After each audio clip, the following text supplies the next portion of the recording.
Iya, selamat siang Bapak Ibu saudara-saudari sekalian, pemirsa yang saya cintai. Selamat menjalani Advent yang pertama. Hari ini kan Advent yang pertama. Selamat siang, Pastor Hertanto. Nah, Bapak Ibu saudara-saudara sekalian dan Pastor, minggu yang lalu, minggu kemarin, kita sedikit banyak berbicara tentang tahun liturgi, kemudian juga sedikit banyak tentang masa Advent. Ya, sebenarnya Pastor itu ya katakanlah sudah cukup panjang lebar.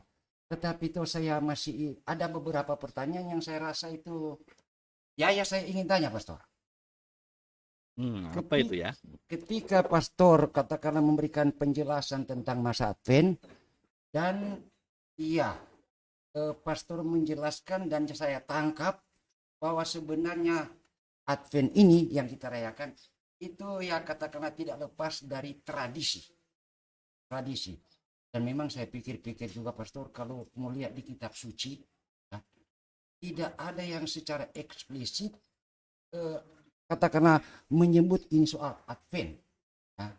Nah sebenarnya Pastor itu bagaimana itu sehingga ya katakanlah Advent ini kita rayakan ya tidak terlepas dari tradisi. Bagaimana? Ya, bagus, pertanyaan yang bagus. Tapi saya akan terangkan dulu mengenai tradisi ya. Jadi tradisi itu apa? Tradisi ada dua macam pengertian boleh dikatakan ya. Ada yang namanya kebiasaan-kebiasaan. Jadi misalnya di Manado ada kebiasaan rosario tiap pergi ke rumah, itu kebiasaan ya. Tapi mengapa dibuat begitu? Karena ada apalagi satu lagi yang disebut dengan tradisi, pakai huruf besar, tradisi, yaitu yang disebut dengan depositum fidei.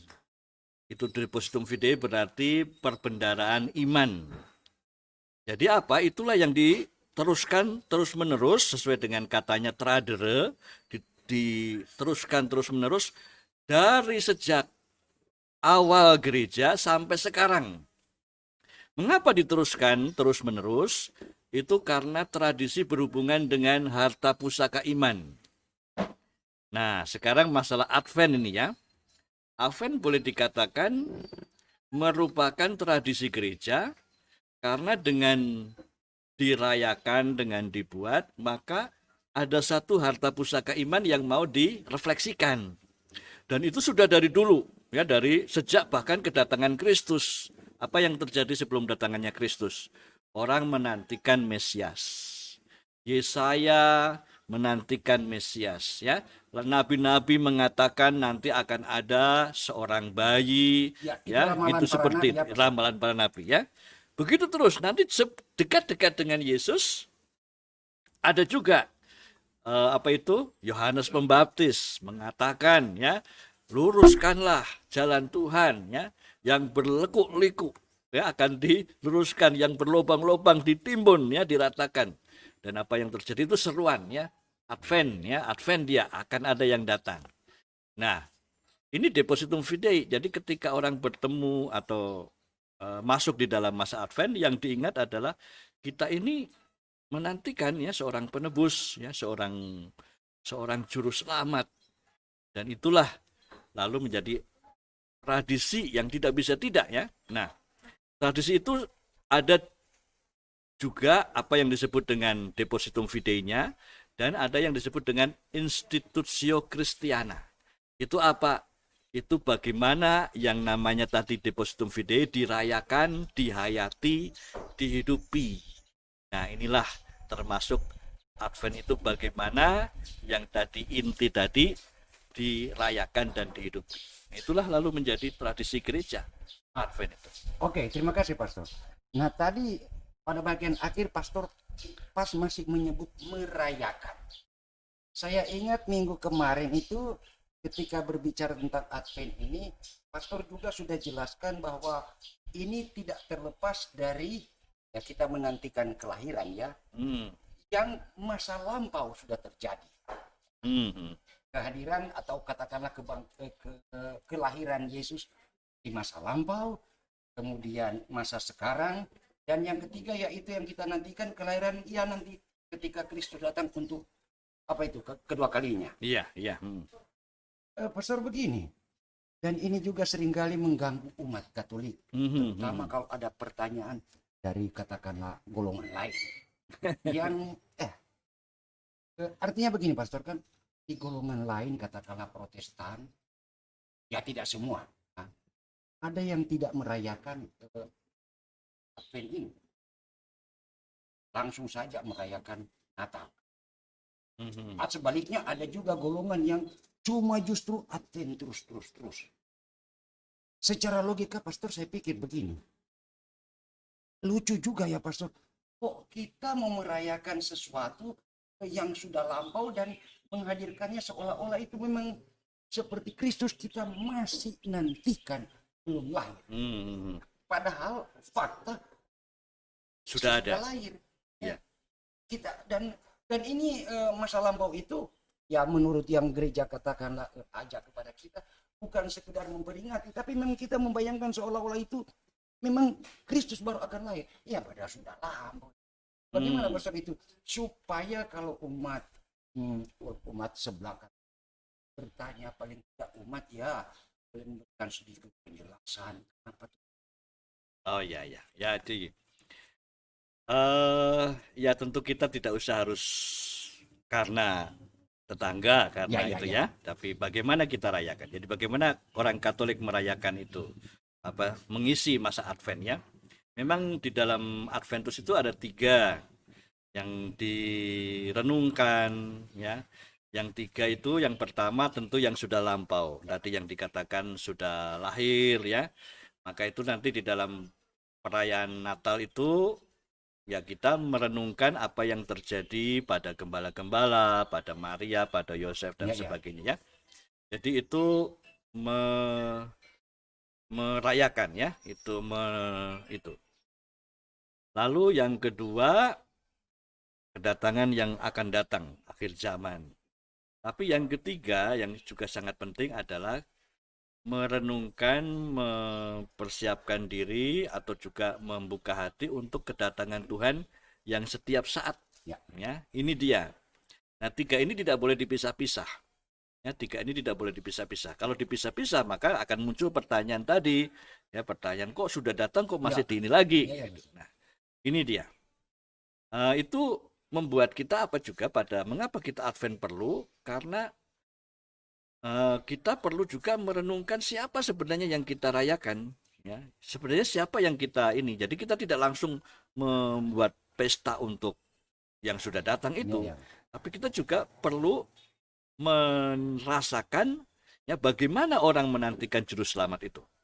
Nah itu, jadi kita tidak pura-pura belum datang, ya kita tidak pura-pura belum datang, tapi kita sungguh-sungguh mau membuka hati kita supaya yang sudah datang itu sungguh-sungguh datang di dalam hidup kita, ya di dalam diri kita. Itu dia. Jadi 3 itu jangan dipisahkan. Ya, jangan hanya cuma 1, tapi 3 itu ya di dalam satu kesatuan yang kompak. Nah, di dalam kekompakan itulah kita mengerti mengapa kita tiap tahun membuat Advent. Ya, membuat Advent. Ya, kalau cuma dipisahkan satu persatu ya nanti akan muncul pertanyaan yang sama ya. Jadi kekompakan 3 itu membuat kita menjadikan diri kita seperti seorang yang menantikan sebelum Kristus lahir, tapi juga seperti orang yang merasakan bahwa Yesus sudah datang, tapi juga seperti seorang beriman yang menantikan kepenuhannya nanti pada akhir zaman. Oke, terima kasih Pastor. Tadi kebetulan pada bagian akhir Pastor sebut begini, bahwa kita jangan seolah-olah yang mau bilang pura-pura belum lahir, padahal si dia sudah lahir. Nah sekarang Pastor, kalau saya kaitkan dengan apa yang kita buat sebagai bagian dari persiapan kita, yaitu Advent ya, itu hal-hal yang sebetulnya katakanlah tradisi itu seperti apa ini, krans Natal, atau krans Advent, atau lilin Advent, atau persiapan pohon, persiapan pohon Natal, persiapan kandang, walaupun belum sekarang. Tetapi saya jujur pastor mengatakan ini katakanlah seperti ini tiga hari yang lalu kita buat. Ketika umat buat itu saya bertanya sebenarnya dalam hati, tapi saya tidak bilang ke mereka. Sebenarnya Sekarang bilang. untuk apa kamu buat itu? Yang pasti pastor ini pasti ini karena semua Advent. Jadi siapkan itu sama nanti. Jadi ini akhirnya lebih bersifat ya yang penting so buat. Padahal saya kira pastor bukan itu. Bukan bahwa yang penting ya karena Advent kita buat saja. Sehingga pastor ya tolong pastor mungkin bisa arahkan kita untuk secara konkret apa sebenarnya yang diharapkan umat lakukan atau buat atau apalah sehingga ketika membuat seperti hal ini Krans Advent memang betul-betul tahu bahwa motivasi saya bukan supaya terjadi itu nanti hadir di dalam gereja Krans Advent. Ini katakanlah motivasi atau sikap dasar yang seharusnya ada diharapkan ada dalam diri orang yang merayakan supaya ini betul-betul kan pastor seperti sekarang ya maaf saya kira ini bikin bagus supaya dapat lihat lebih bagus. Nah ya, saya kira pastor bukan soal lebih bagus ya syukur juga kalau bagus tapi motivasinya bagaimana pastor supaya kita ini lebih terbantu. Ya baik, mungkin saya terangkan dengan pengertian tentang harapan ya supaya ada saya pastor sebetulnya ada harapan pertanyaan ya, tapi silakan pastor. Maksudnya begini, jadi Paus Benediktus ke-16 dalam ensiklik Spe Salvi ya, kita diselamatkan oleh harapan, itu menulis ada katakanlah tiga setting atau tiga tempat di mana kita boleh belajar mengharap ya, boleh belajar menguatkan harapan. Yang pertama itu doa. Ya, doa. Jadi dengan doa kita berpikir tentang Tuhan, kita juga mempersembahkan hidup kita juga memikirkan apa yang sesungguhnya kita ingin Tuhan buat untuk saya. Ya ini dia. Nah, yang kedua yaitu setting pengharapan adalah aksi, tindakan. Jadi ketika kita bertindak, kita bekerja, kita melakukan sesuatu, ada perjuangan, pergumulan, ya. Nah, itu lalu kemudian kita belajar untuk mengharap, ya, kesulitan, pergulatan, lalu kita mengharap.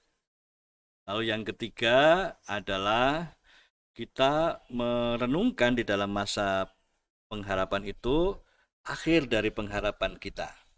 Jadi ketika akhir itu kita memikirkan kita punya situasi akan bagaimana. Nah sekarang Pak Yoel kita hubungkan dengan Advent ya, Krans Advent ya. Jadi ketika kita membuat kita bisa tiga itu kita buat ya. Jadi pertama kita melihat tuh Krans Advent dengan lingkaran ya. Lingkaran itu kan berarti apa? Itu hidup kekal ya. Disitulah tempat di mana harapan kita dikuatkan ya. Kita ketika membuat ada satu sepercik harapan bagi kita ya, Tuhan semoga kasih-Mu tidak pernah putus di dalam diriku. Ya ini dia. Jadi Advent kita isi dengan harapan seperti itu. Di dalam kita berdoa, di dalam kita merenung ya, kita ini yang pertama lingkaran dulu ya. Hijau juga tanda hidup kekal. Jadi hijau itu dipilih warna yang cukup bagus karena itu menunjukkan kehidupan ya, hijau. Lalu kemudian tentu juga warna ungu itu menghubungkan ya dalam konteks doa saya mau bertobat, itu dia dalam ungu ya itu. Dan ungu memang tanda kemuliaan juga ya. Dulu orang tidak punya kain yang bagus selain ungu ya. Kalau ungu ini ungu itu pakaian raja-raja ungu ya, tapi juga tanda bahwa persiapan ke sana, itu dia. Jadi rasa ya keteduhan, rasa ingin memperbaiki diri, itu dia ya, itu di dalam doa. Lalu kemudian ada lilin-lilin. Ya, ini bisa berhubungan dengan tadi yang akhir kalau di dalam konteks kehidupan kita penghakiman ya. Jadi kita nanti akhir zaman bagaimana itu penghakiman. Tapi juga kalau dalam konteks Christmas, dalam konteks Natal, kita mau apa nih ini ya. Jadi ketika kita mulai dengan jalan lilin itu ya, kita mulai melihat kita mau apa nanti di akhir ini. Ya, tentu kita mulai persiarahan. Jadi kalau misalnya kita lihat lilin yang pertama bicara tentang apa yang dikatakan oleh para nabi, Yesaya, nabi-nabi lain ya, kita mulai mengarahkan ke sana. Ya, lilin yang kedua kita berhubungan dengan pentingnya preparation ya, pentingnya persiapan. Ya, kalau begitu tidak cuma menantikan tapi juga persiapan. Itu berhubungan dengan aksi. Ya tadi jadi doa, aksi dan penghakiman itu tiga itu. Nah, jadi kita mau buat apa ini? Ya, mulai memikirkan saya mau buat apa ya di dalam masa Advent itu. Dan itu yang lilin kedua. Lilin ketiga mulai dengan joy ya, selalu kita bicara dengan kegembiraan ya, warnanya dibuat sedikit lebih terang. Ya, itu kegembiraan ya.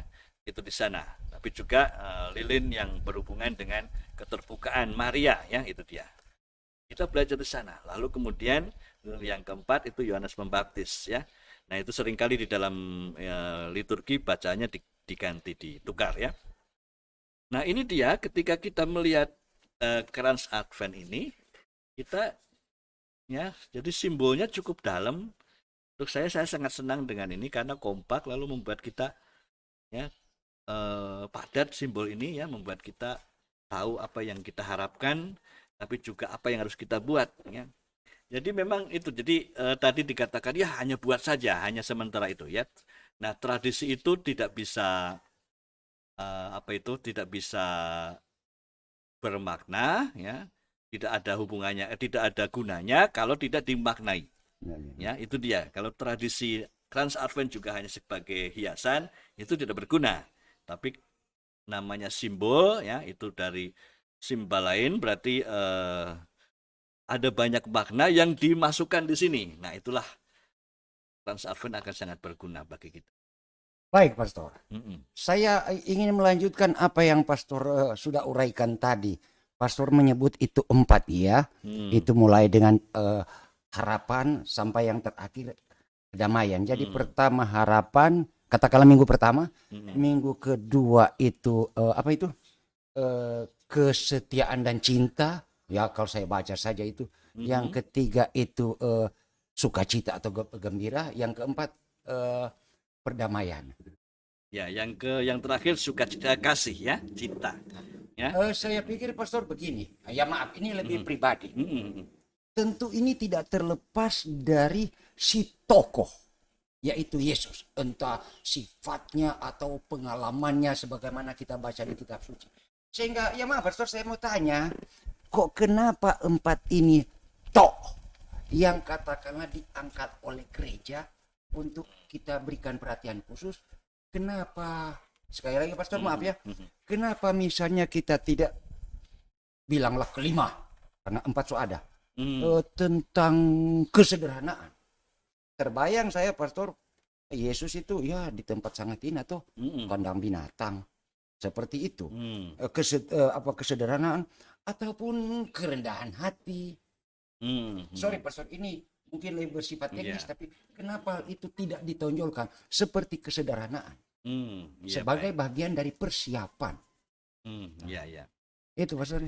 Jadi saya tadi bilang 4 tadi, ya sebenarnya mudah saja ya.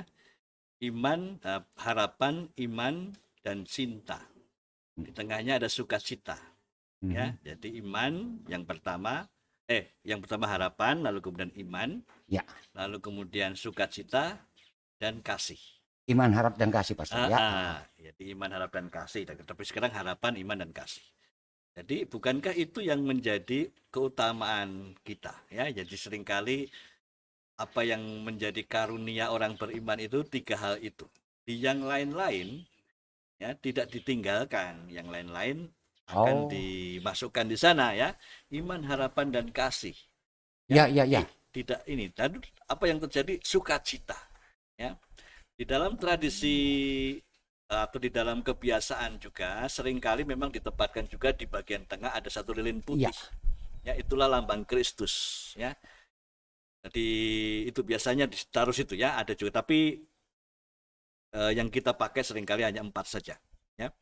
Tetapi itu, jadi iman, harapan, kasih itu merangkum ya, apa yang kurang di sana ya. Di sana ada kesederhanaan, ya, Iya. di sana ada mungkin kemurahan hati, ya, di sana ada kesabaran, ya, di sana ada apa itu pengendalian diri. Tapi akhirnya intinya apa? Sukacita, ya, sukacita. Itu dia. Itu sesuatu yang untuk saya oke, boleh ditambahkan lagi, Ya, tapi ya. di sanalah lalu kemudian terangkum. Ya, makasih Pastor. Sekarang Nah, sudah jelas bahwa sebenarnya titik tolak kita katakanlah eh, iman atau harap, iman dan kasih ya. Supaya ya seperti tadi Pastor, kenapa tidak kesederhanaan kayak ditonjolkan? Kasihan Yesus kasih contoh bagaimana biar begitu.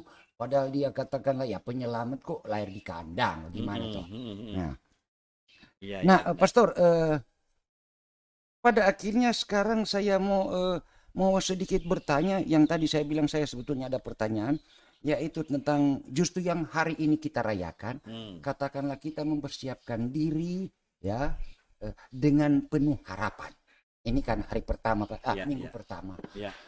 Ya Pastor ini mungkin mau bermimpi, tapi kalau pikir-pikir gampang kita bilang oh kita harap Yesus. Tapi sebenarnya itu kalau mau jujur, Yesus itu saya tidak pernah lihat. Jadi saya mau berharap kepada Yesus atau bagaimana. Sehingga kadang-kadang muncul, Yesus itu siapa tuh? Sehingga akhirnya muncul lagi pertanyaan misalnya, ini jangan-jangan ini harapan. Harapan sekedar surga telinga. Artinya ini harapan kosong. Ya. Iya, iya, iya. Sehingga pada akhirnya Pastor, sebetulnya apa yang saya mau harapkan? Iya, betul ya. Ya pokoknya Pastor seputar harapan-harapan itu. Jangan-jangan lagi harapan palsu. Iya, Semacam itu. begitu. Ya memang sekarang ini harapan itu ya apalagi sudah dekat-dekat pilkada Ya ini ya. Pastor, itu pilkada. Jadi pilkada. Harapan itu seringkali dihubungkan dengan janji ya gitu, apalagi masa depan di Ya, sana nanti terjadinya tidak tahu kita ya, pokoknya dibicarakan saja nanti jadi atau tidak terserah ya gitu itulah ya. Pastor. Jadi justru di situ jadi kita sekarang dalam masa Advent merenungkan ya harapan orang Kristiani itu apa di tengah-tengah dunia yang memberi juga janji-janji pengharapan gitu ya. Janji pengharapan dunia itu macam-macam ya, kalau kita renungkan teknologi, ilmu pengetahuan, lalu kemudian kekayaan, itu janji-janji yang diberikan oleh dunia. Janji-janji yang berhubungan dengan masa depan yang lebih baik gitu kan. Jadi harapan sebenarnya misteri manusia tetapi juga di dalam tradisi iman kita menjadi misteri ilahi juga. Nah itu dia. Nah di dalam tradisi iman kita yang namanya harapan itu bukan sekedar keadaan, bukan cuma sekedar barang, bukan sekedar apa itu kita mau jadi apa nanti ya, dalam arti situasi hidup kita jadi apa ya, bukan dalam bahasanya Benediktus ke-16 itu bukan sekedar materi ya, tetapi harapan kita adalah seorang pribadi. Ya, harapan kita adalah seorang sahabat. Ya, dalam kata lain harapan kita adalah juru selamat. Ya, jadi harapan Kristiani yang kita renungkan dalam masa Advent ini adalah bagaimana saya bisa menjadi manusia sejati.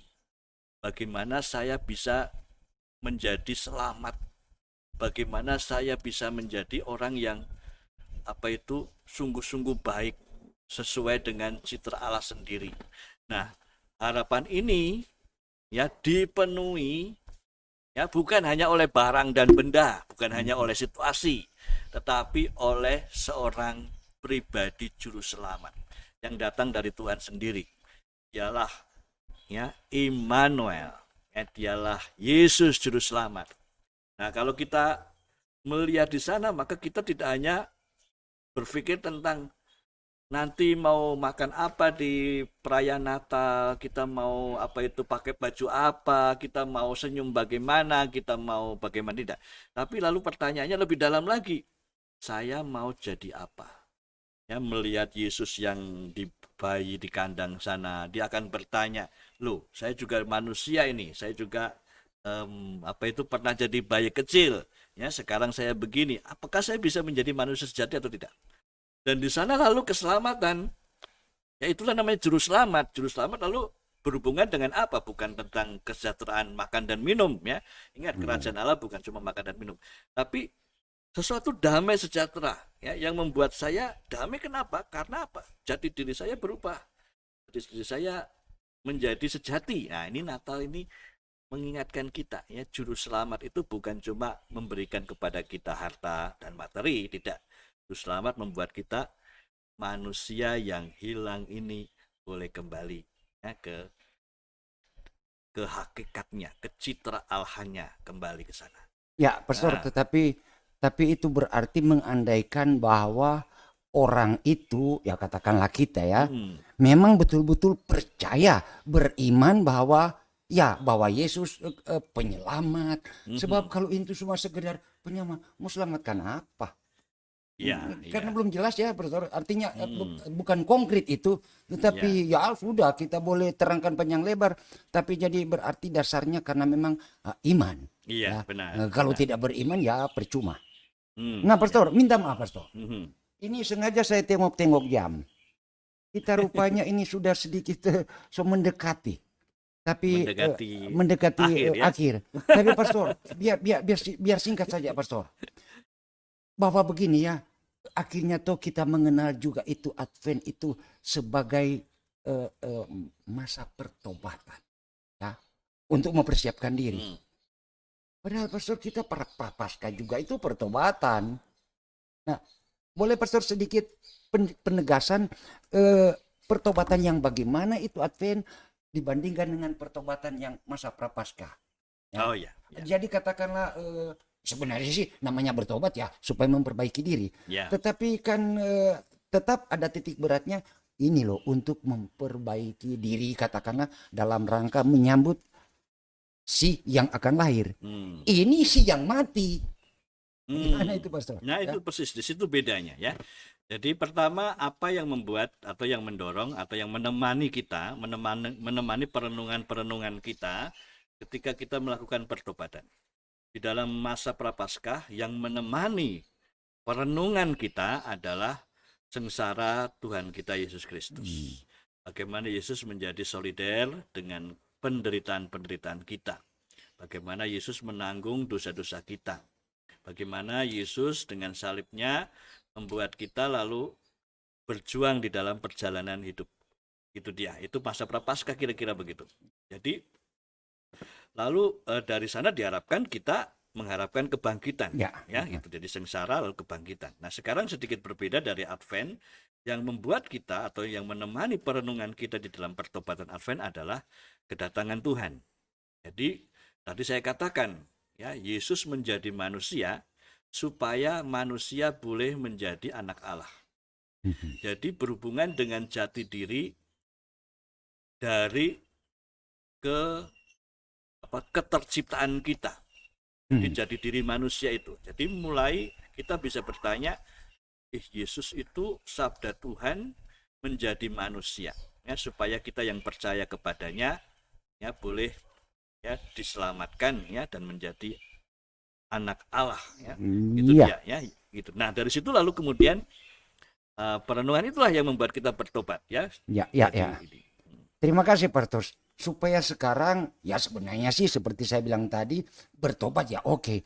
Tetapi sekarang supaya umat ketika melakukan pertobatan di Advent itu, dia sedikit memahami bahwa sebetulnya dasar atau arah saya bertobat yang bagaimana, ya. Beda dengan yang dengan masa prapaskah ya. Terima kasih, Pastor. Saya menyesal, Pastor ya.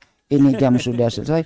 Tetapi Pastor, kalau toh Pastor masih ada mungkin katakanlah pesan-pesan atau apalah berhubungan dengan tema kita, memang tidak mungkin Pastor kita bicara habis waktu ini. Ya. Silakan Pastor kalau ada yang Pastor mau sampaikan.